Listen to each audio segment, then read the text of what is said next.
Good day everyone. So karon magpiling vlogger sa si Jinjin. Char, bitaw. So may nahitabo, nagmata kog sadyo kay para sa mong rebeli. Ang among call time sa RMU is 4:30. So nangabot kami dito ng 4:30 para sa among rebeli.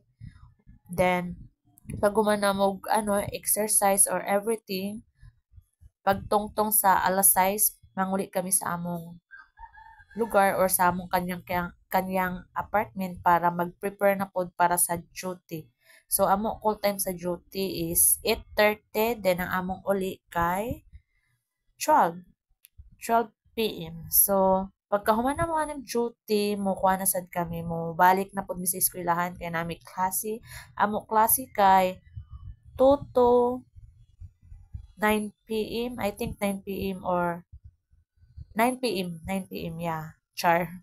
Bitaw mo ni nahitabo. So while kuan sudlay ko ani ga monitor ko sa time kay hapit na ni na oras. Ang oras ani na time is kuan na ini 7:40. So ang among call time kay alas 8 ra. So dapat pinaspasa atong lingas ini. So mao na plaster sa akong buhok kay pinaka isud gyud sa cream ang buhok. Unang unahon gyud ako ang buhok before ko magkuan sa akong wayong.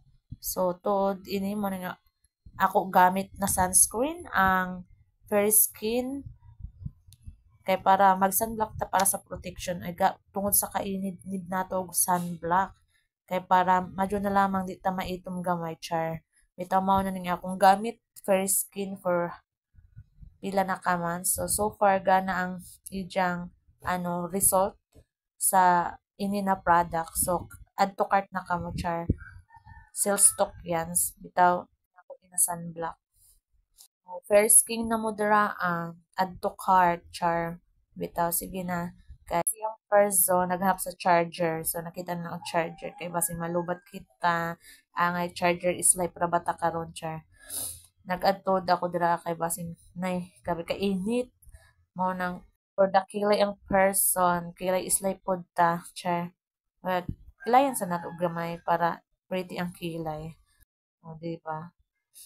Lahi ra jud bahala stick ta gamay para dili luspad kay nagluspad ra ning atong kuan diri as nag-ano na ko ini uniform para ready to go para sa duty. Hi, for the paspas na kay hapit ng oras. Mao nang ani ka jud ka paspas dapat para kamali. Hindi atay. Oy, hapit na. Gamay ra kay kuyang para mahuman. Iskabuan na lang mahuman na jud.